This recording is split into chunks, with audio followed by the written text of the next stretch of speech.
बाजार के अंदर कई बार सट्टे की बात चलती है। जब टिकट मिलकर आई, जब आपको पता है हमारा सट्टा क्या था, ध्यान है क्या आपको? हम भी 2 रुपए से ऊपर ही थे। और जब आप लोगों ने ताकत लगाई तो सटोरिये सब फैल हो गए, रिजल्ट कुछ और ही आ गए।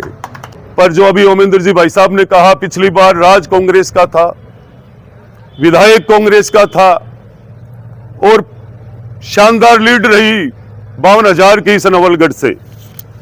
तो हम सबको मेहनत करने की आवश्यकता है कि कम से कम नवलगढ़ से 70,000 पार जाने पे ये लगेगा कि नवलगढ़ में भारतीय जनता पार्टी का विधायक, भारतीय जनता पार्टी का राज, भारतीय जनता पार्टी का एक एक कार्यकर्ता जो कोहिनूर है वो बिल्कुल मजबूत है।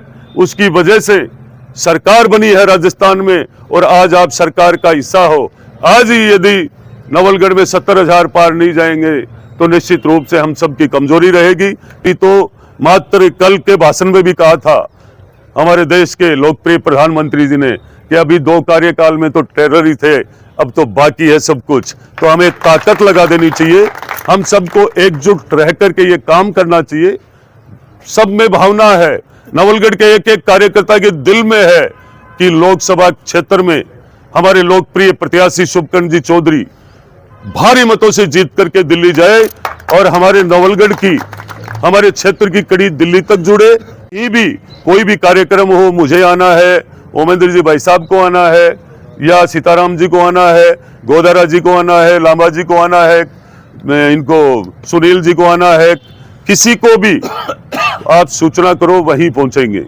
पर कार्यक्रम लगातार करना चाहिए क्योंकि चुनाव को उठाने के बाद चुनाव उठा ही रहना चाहिए। बाजार के अंदर कई बार सट्टे की बात चलती है। जब टिकट मिलकर आई, जब आपको पता है हमारा सट्टा क्या था, ध्यान है क्या आपको? हम भी 2 रुपए से ऊपर ही थे। और जब आप लोगों ने ताकत लगाई तो सटोरिये सब फैल हो गए, रिजल्ट कुछ और ही आ गए। तो आप लोगों को ये तय करना पड़ेगा कि हमें क्या करना है। और इसी कड़ी में जो मैं बोल रहा हूं उसमें बिल्कुल बराबर लग रहा हूं। बराबर लगते लगते आपको सबको 1-2 दिन में यहां भी बड़ी रौनक रहने लग जाएगी, क्योंकि फिर ये चक्कर है चुनाव का, रात और दिन एक करना पड़ता है। और हम सब रात दिन एक करेंगे तो रिजल्ट अच्छा होगा। नवलगढ़ का नाम जैसे राजस्थान में हुआ वैसे झुंझुनू में और टॉप हो, यही भावना के साथ मैं आप सबका बहुत बहुत आभार धन्यवाद व्यक्त करता हूं। जय श्री राम।